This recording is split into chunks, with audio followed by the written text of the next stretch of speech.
Good evening to you. One of the busiest railway stations in the south was forced to close this evening following signal failures and train cancellations, all on the hottest day of the year. Staff at Brighton Station, together with British Transport Police, closed the front gates when it became dangerously overcrowded.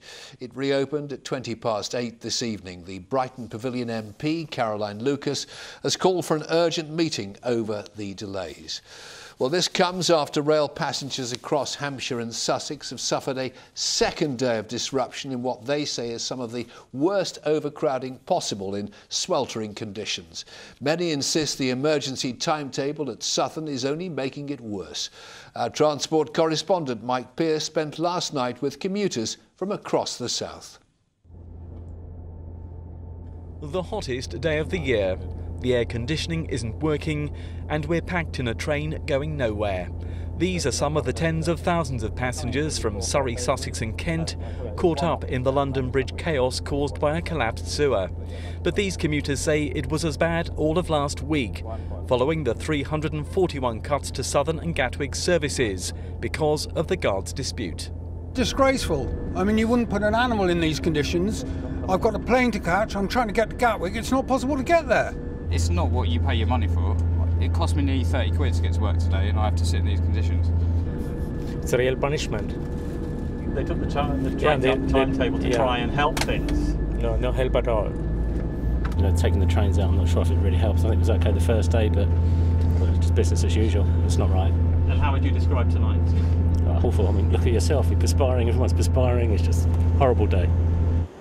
The problem now is that when things go wrong, there are fewer trains than before, making crowding worse than ever.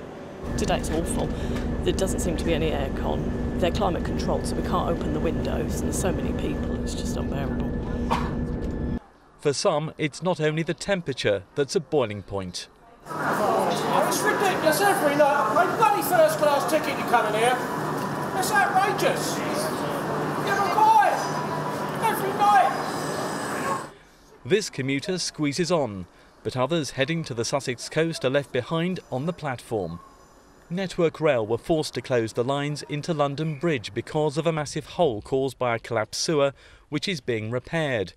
So directly below this hole in the track is a hole in the sewer, and our teams have worked throughout the night to try and shore that hole up.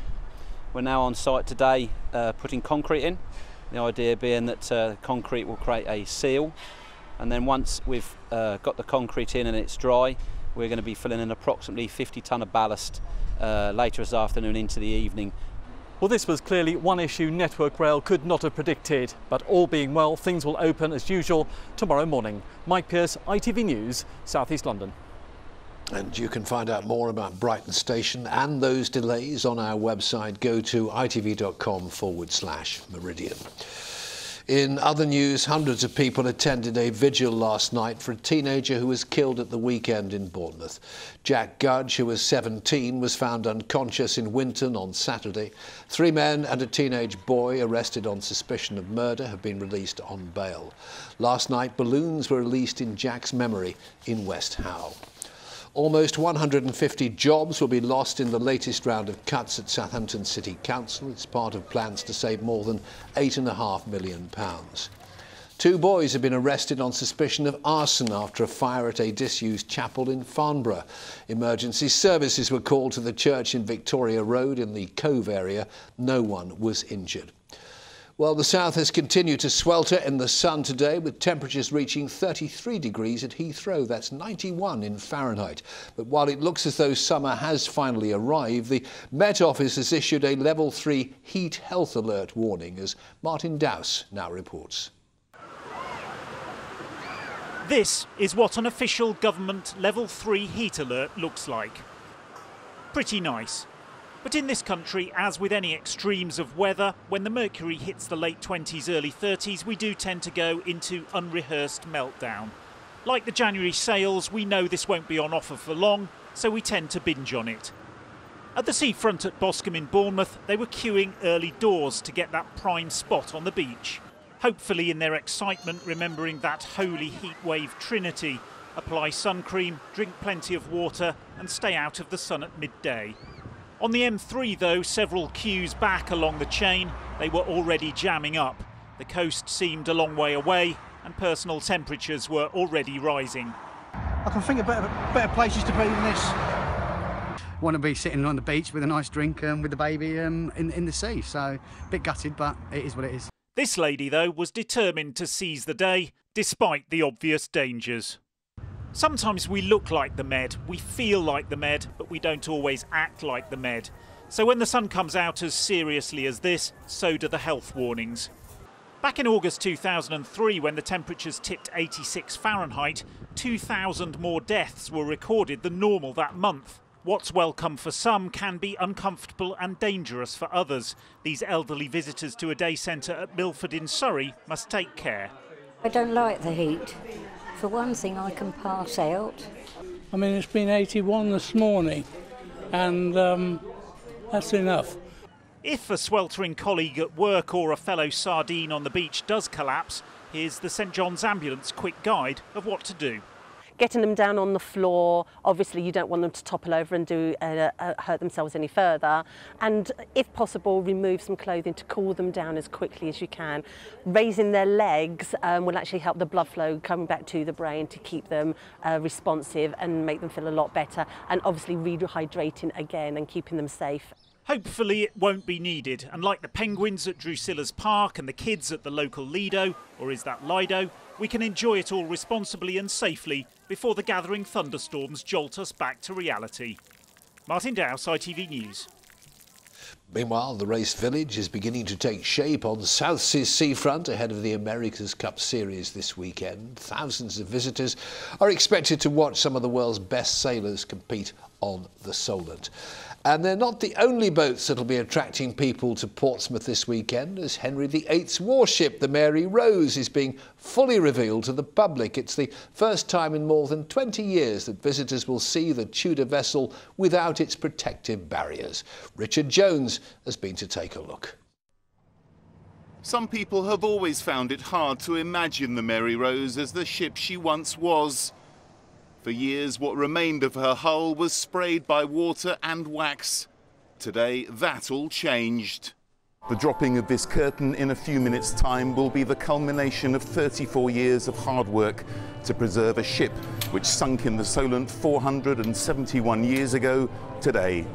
The spraying has finished, and on one viewing deck, the glass that used to divide visitor and ship has gone. Now we've got completely clear views. There's nothing between us and the ship from this gallery. And you can see it from all three levels and from both ends and in the middle, so from three sides, three levels, and the views of the ship are stunning. £39 million has been spent building the new Mary Rose Museum. It's been closed since December for the last stage in the project to display the ship and her artefacts together. The word unique is horribly overused, but it does offer a unique experience. Simon Sharma, whoever, TV historians, were constantly saying, we're going to take you there, we're going to put you in it. Here you literally are. There's the unveiled ship there. There are things that are found in it here, and you are in the middle. After years of careful preservation, the Mary Rose is probably in the most stable condition she's ever been. But there does remain one danger to her: us. Our breathing brings moisture into the air, and that can affect the relative humidity levels, and therefore it means the ship, if we're not careful, isn't at the right conditions to last for years and years. So the atmosphere will continue to be controlled, and the work on the ship is far from over. The next aim is to find a way of letting people see the starboard side of the Mary Rose, which remains hidden from view. Richard Jones, ITV News, Portsmouth. So, water everywhere, but not a drop in the sky. Or is there? Let's find out. Here's the maestro, Simon Parkin.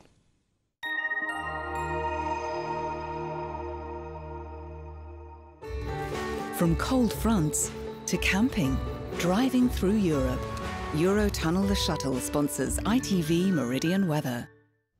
Good evening, and if you're looking forward to a relaxed and decent night's sleep, you could be in for a disappointment because again it's quite warm and sticky. Certainly tricky sleeping conditions with the humidity and temperatures not even out of the 20s in some places. A few bits and bobs of cloud here and there. If there is some cloud first thing tomorrow morning, that'll burn away pretty quickly because that strong sun is once again going to get to work quite quickly, and that's going to lift those temperatures by the afternoon, peaking at around 27, 28 degrees. Not quite as warm as it's been today, but still above average for the time of year, although you'll notice a fresher feel thanks to the breeze blowing along the coast. Eurotunnel the Shuttle sponsors ITV Meridian weather. So, no sleep tonight then. That's the way we look this evening. We are back during Good Morning Britain from 6 o'clock tomorrow morning. But from the late team for now, it is good night. Sleep as well as possible. Take care. Bye-bye.